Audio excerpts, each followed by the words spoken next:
Everybody, take a look at Mattel. We raised this because they're releasing a brand new line of Barbies, which include tall and petite models and, wait for it, curvy models. Emme is with us. Emme is a supermodel. In fact, when I say curvy, you are a curvy supermodel. Is that correct? Yes. Right? Because, indeed. Yes, indeed. Let's get this straight. Yes. Curvy is the new word for full size, isn't it? Well, it's if you have to define it, yes, you absolutely am not a size 0 or 2, okay. But I have curves, and I was really. You were the world's first. Yes, you were the indeed. world's first curvy, and I'm going to use the right word there. The worst. I don't mind that. Yes, yes. Exactly. So you no doubt approve of what Mattel is doing here. I actually do. Dolls. I really do. I really want to applaud them that they're taking a step in a direction of listening to their clients and future clients and customers. It's wonderful that for children to be able to play with dolls of diversified ethnicity and body shape. It's a curvy thing. It's great. Deal. It is a big deal. Do you think our society it is a very big deal. Finally starting to say that ultra skinny is not that attractive? Well, and that a little bit bigger may be pretty good. And let me say this, that there are people that are ultra skinny and medium sized and larger that all at the table are perfectly normal and beautiful. And healthy. That it shouldn't just be one particular way that we all have to fit in.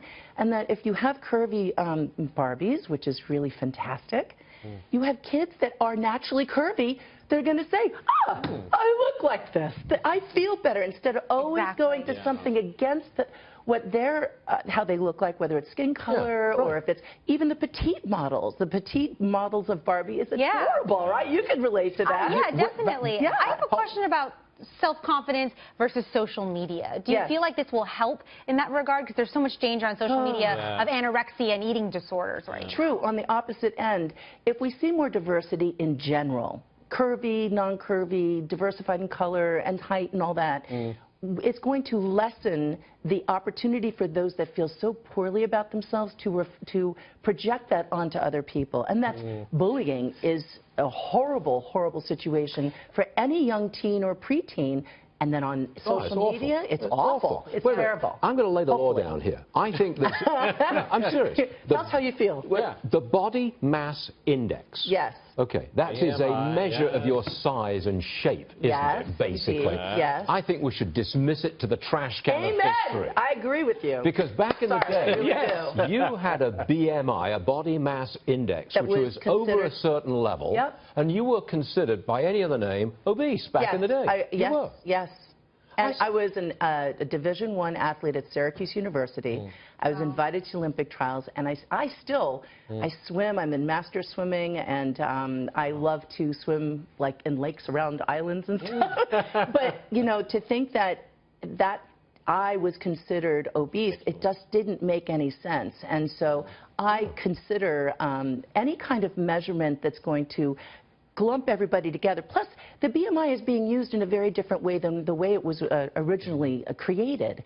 So when people are being told that they're obese in schools where there's measurements and all that, it's damaging. So, you know, we gotta just really, you know, this is a good step with Mattel. This is a very good beginning. Do you youngsters remember Twiggy? Of course.